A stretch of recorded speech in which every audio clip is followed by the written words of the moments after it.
Likkutei Sichos, Chelik Chav Gimel, Volume 23, the second Sikha for Parashas Chukas. This Sikha will explain Rashi's approach to what exactly was the miracle with the well of Miriam and what exactly they sang Shira over. They had that special song that they sang similar to what they did at Kriyas Yamsuf. Just as an introduction, any style of learning, when one learns a Torah, whether it's Pshat, Remes, Drus, Soid, has its own mannerism, so to speak, its own rationale.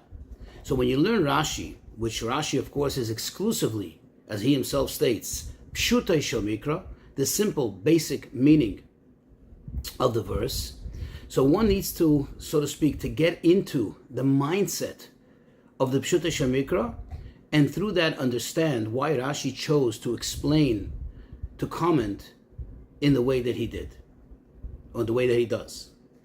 That's number one. Number two, usually when Rashi gives his comment, he gives it in the most concise manner. He doesn't add any fluff, so to speak.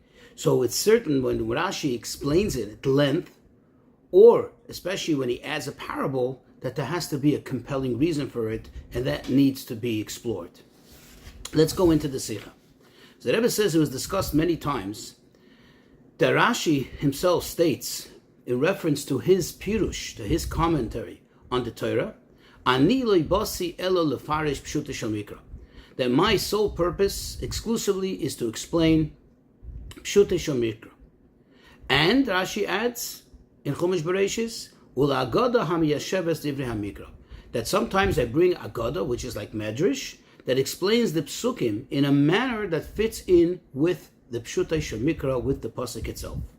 And therefore, when you see sometimes that Rashi draws from a Medrash, in other words, you see clearly that his source for what he's saying is a Medrash. Sometimes he even states that it's a Medrash. However, he deviates sometimes in some of the details, sometimes in the general narrative. He deviates from the Medrash.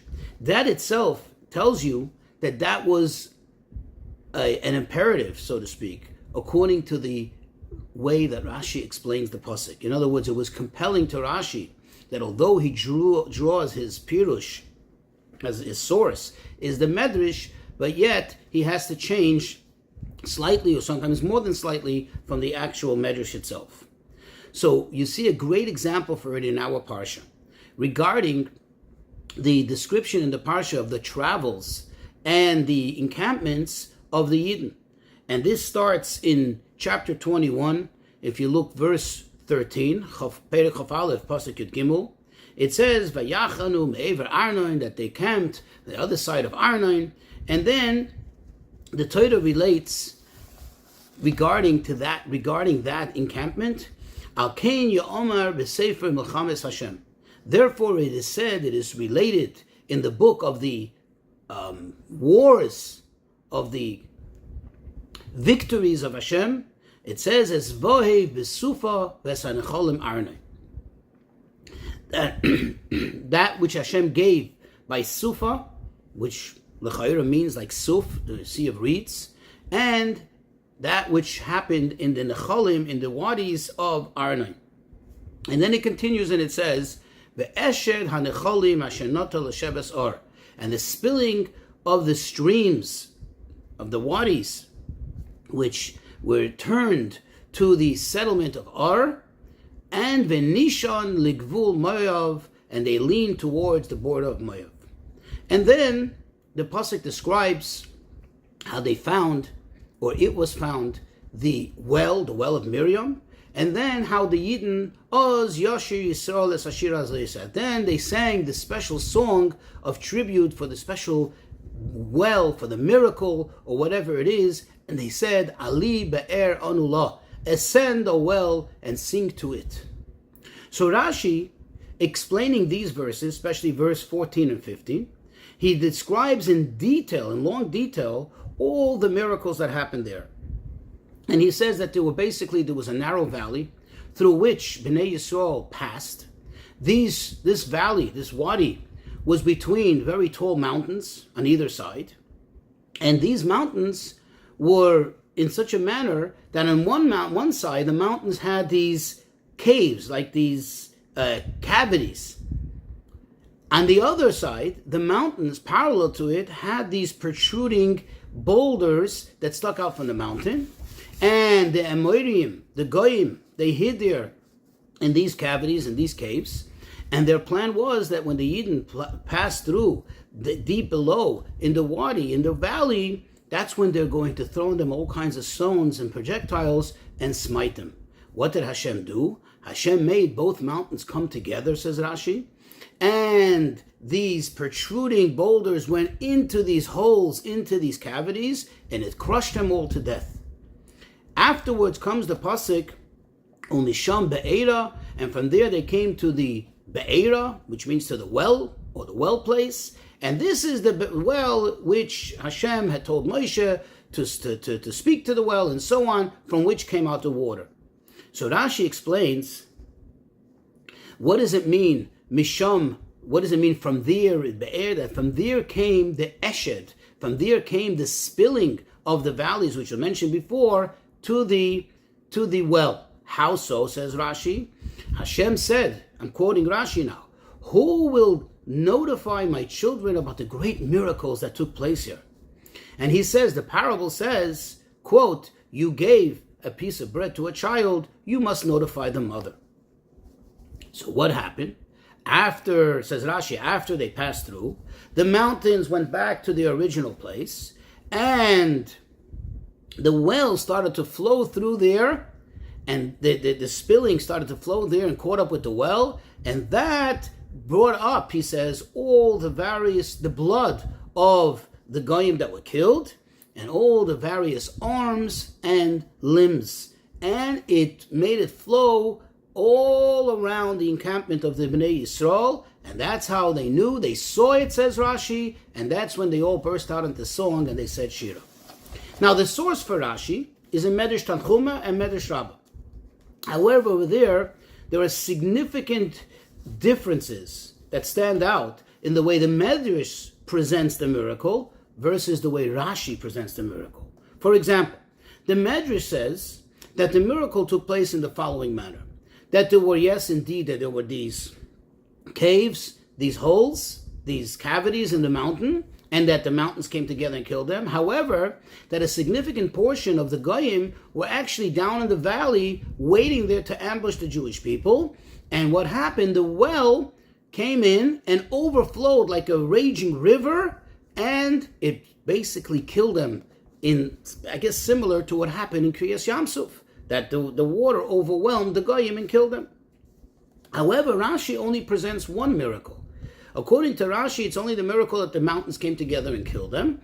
It's the well's, so to speak, place in the story is only that the well was the one to wash all the body parts up and bring it around, make it flow around the encampment of the Yidden, so they were able to become aware of the fact that this miracle took place. The question is, Rashi himself explains on the words Ezvahev b'sufa, that what he gave them in Sufa, that what does this mean? That this is compared to the miracles that happen in Yansuf.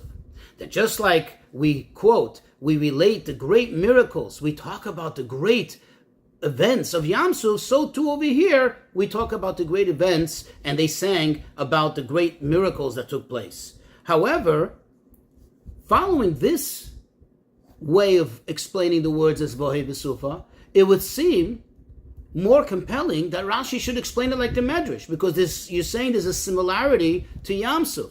But indeed, the way Rashi explains the miracle, there isn't a similarity to Yamsuf. It happened in a totally different manner. Moreover, the verse describes how they said the song to and about the well itself.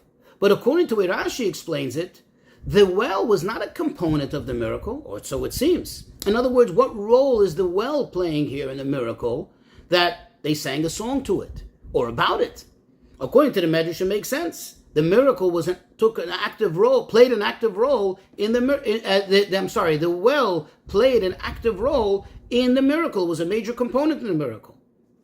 However, according to what we stated in the beginning, that Rashi deviates from the Medrash itself, sometimes in some of the details or many of the details, based on his exclusivity to stick to Pshutei Shamikra, the basic, simple meaning of the verse, we can understand the reason for these differences. You see, the Eshed HaNecholim, Asher Nota L'Sheves Or, this verse that says that there was the pouring of the wadi that leaned that leaned to the settlement of Ar, because Asher can mean also not that, but because of that, and then Vinishon Ligvul Moav, that it leaned towards the border of Moav, doesn't seem. It seems to only be expressing the idea about leaning towards something, and here it makes sense according to Rashi, because one mountain leaned towards the other, which just is leaning towards the border, to the direction of the border of Moav. But it doesn't mention anything in the pasuk regarding the idea of a drowning. Therefore, Rashi feels compelled, according to Pshutei Shel Mikra, to explain that there was only one miracle.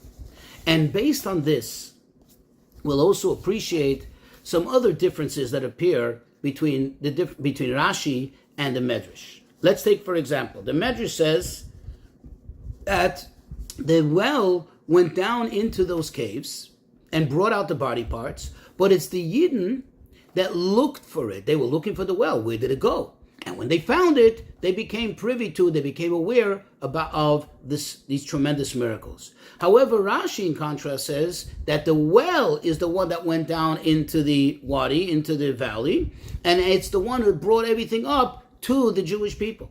That's one difference. Another one that stands out is the Medrash says that the well, the Be'er, brought out skulls and arms and feet and all kinds of body parts. Versus Rashi, who emphasizes that there was the, quote, the blood of those who were killed and the arms and the limbs. It doesn't say anything about skulls or anything else. Now there's another issue that we need to tackle, and which we'll understand now based on all this. Rashi, he brings a parable. Who needs the parable? What would not have been understood in the pasuk or in Rashi's explanation without the parable? In other words, how does this add? How does this contribute to our appreciation of what took place? And in fact, another issue. The mashal itself, the parable itself, says that you have to notify the mother about the fact that you gave a gift, that you gave bread to the mother's child. But here, it was the Yidden, so to speak, the quote, child himself, who was being notified. So how does the parable fit in? And then, like I said, according to the Medrash, it's the Jewish people, it's the Yidden who came to look for the well and found it, versus Rashi, and the question is, where does he get it from? Where does he understand it from? Rashi says, no, the well made it flow out, and it came and it surrounded the entire encampment. It flowed all around the Jewish people, and that's when they saw it. So to answer all of this, and to understand, so to speak, the rationale over here, what is going on, and therefore how everything adds up and must be the way Rashi says according to Pshutei Shel Mikra, and to the extent to understand this, there's questions over here that are really very fundamental. Because if you think about it, if you look in other Pashtani HaMikra, other commentaries which also typically present their commentaries in a manner that's consistent with Pshutei Shel Mikra, they do not explain it the way Rashi explains it. They explain it totally different. Because it seems that if you look at the pasuk literally, the pasuk is not talking about a miracle. The pasuk, when it says that it's leaning towards the border of Moav, or Asher Nata L'Sheves Ar, that it's leaning towards the settlement of Ar, to settle in Ar, doesn't have anything to do with a miracle, according to those Pashtani HaMikra. In fact, they explain that this is just giving us a geographical description of where they encamped. According to them, that's the way it fits in with the pasuk. However, Rashi explains that this is an indication of the miracle. So how does he get to this? How does he come up with the idea of a mountain and so on, according to Pshutei Shel Mikra? This seems to be more medrash than Pshutei Shel Mikra. The answer is as follows. In Chumash, we have many stories of victories of the Jewish people we have many stories of miracles that occurred to Bnei Yisrael over the time that were in the desert. However, this episode here, as well as Kriyas Yamsuf, are unique. They stand out. How do they stand out? Because only by Kriyas Yamsuf and in the story over here with the Be'er do we have a situation in which the Bnei Yisrael sang Shira. I mean, it's certain that they always thanked Hashem for the miracles, but they did not go so far to sing a Shira. Over here they did. And from this, here's the key. From this, Rashi derives that there is a parallel between Kriyas Yamsuf, between these two miracles, Kriyas Yamsuf, and the miracle that took place over here. And that's why he explains the words as Vahe V'Sufa to mean that just like Hashem gave us an opportunity at Kriyas Yamsuf, and we always take advantage of that opportunity and talk about the great miracles, so too over here, Besanicholim Arnoin, about the wadi of Arnoin, the flowings of the wadis of Arnoin, so too we speak of that too. So the general narrative of the story here parallels to the story of Kriyas Yamsuf. And from this, Rashi concludes, this is not a geographic description, but rather telling us a story about a miracle. What indeed distinguishes the miracle from Kriyas Yamsuf from all other miracles? Well, by Kriyas Yamsuf, there was something very unique. When Moshe Rabbeinu started to pray to Hashem, what did he say? You go and let me do my thing. And Moshe turns to the people and he says, Hashem yilachem lachem. Hashem will fight, will wage war for you. Va'atem tacharishon. And you shall remain silent. So over there, the Yidden did not have to take an active role in fighting the war. Most other wars, most other incidents, they had to fight. They had to actually go out to war. And Hashem made the miracle that He saved them from their enemies. He made them victorious, even though maybe they didn't stand a chance. But by Kriyas Yamsuf, it's so unique, so exclusive, that Hashem fought to them. And now we can appreciate, over here too is the same thing. We see how it's exactly the same. They didn't even know about the danger. They didn't even know that a miracle happened. Hashem brought the miracle to them. He brought the awareness of the miracle to them. They literally didn't do anything, not even fear the danger, and this makes it parallel, according to Rashi. When Rashi sees it, it makes it parallel to Kriyas Yamsuf. And now we can appreciate why he brought the parable. You see, because even though they are very similar, these two great miracles, but still, in our case, meaning the miracle in our psukim that we're discussing, stands out and is somewhat unique even from the miracle of Kriyas Yamsuf. Because by Kriyas Yamsuf, like I mentioned, they were aware of the threat. They knew about the danger. In fact, they were screamed out. They were worried. They were afraid. Over here, they didn't even know about the danger. They had no clue that there was a danger, that there was a miracle. And therefore, Hashem says, who's going to notify them? I did such a great miracle for them. They have to know. The question is, what is this idea about saying to a mother? What is this motherly thing that comes into play? Well, we know that when they were traveling for the 40 years in the Midbar, Moshe Rabbeinu was like a mother. Moshe Rabbeinu basically served the role as a mother. He took care of everything that they need. He worried about them. He cared for them. He gave them food. He gave them shelter. Anytime there was a problem, he was the one to stand up for them, and so on and so forth. In addition, the Rebbe says you can look at the Be'er itself, at the well itself.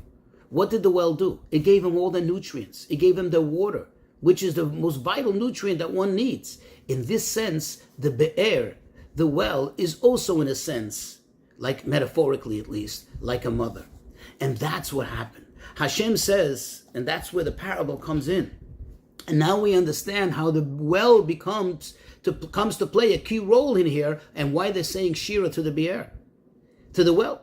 Hashem says, who's going to notify? Who's going to notify Moshe Rabbeinu about this? Who's going to notify the well? The mother, quote unquote, needs to know. I did a miracle for them. Really, it was Moshe. Really, it was the Be'er who should have protected them. But they didn't, because they weren't even privy to the fact that there was a danger. So I am going to come, says Hashem, with the Eshed HaNecholim. I am going to make the pouring of the wadi into the well, and it's going to mix with it, and it's going to let the well know, and Moshe, of course, and through that to all the Yidden, that a great miracle took place here. Now, what is the purpose now in letting them know? In other words, what is the real purpose behind letting the mother know that you gave her child a piece of bread? You gave him a piece of bread. He's full now. Why tell the mother? Because now the mother can use this as a learning experience to go explain to the child what great benefit the child got, that this person gave the child a piece of bread and that he was able to sustain himself.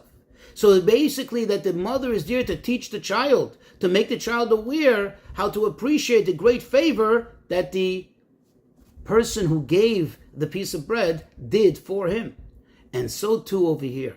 That's why the well didn't just receive the information, so to speak, but the well went ahead, and this is where Rashi gets it from, and had to notify all the Yidden, all the little children, so to speak, in this parable, that this great miracle took place for them. However, according to the Medrash, totally different. The well itself performed the miracle, was a component of the miracle, and therefore they had to go look for the well. But Rashi needs to place the well somewhere, and why they said Shira. Now, naturally, because the well, who is, quote, their mother in this parable, notified them about this great miracle, and typically the well would protect them, as well as Moshe, therefore they, quote, sang a Shira to the well, to the, quote unquote, mother. And now we can appreciate this, why Rashi uses the expression right at the end, that now when they saw the miracle, they saw the be'er making the body parts flow around the encampment, they saw it and they sang Shira. Because Rashi uses this very similar expression by the first Shira, by Kriyas Yamsuf. When it says, Oz Yashir Moshe, then Moshe sang. When is then? So Rashi says over there, quote, when he saw the miracle, they appreciated the miracle. Now Moshe had it in his mind to sing. In other words, that triggered the desire, the notion that it's time to sing, that we need to sing. Likewise over here. Once they saw it, that's when they decided to sing. Another thing I forgot to mention, the Rebbe explains why Rashi changes from the Medrash and emphasizes that there was the blood and the arms, because the blood is where the life is. So they saw the life, that they understood that the people who wanted to kill him were dead. And the blood flows with the water. It changed the color of the water, so they understood what that means. But also the arms usually show the strength of a person. So the Bnei Yisrael were able to appreciate the enormity of the miracle.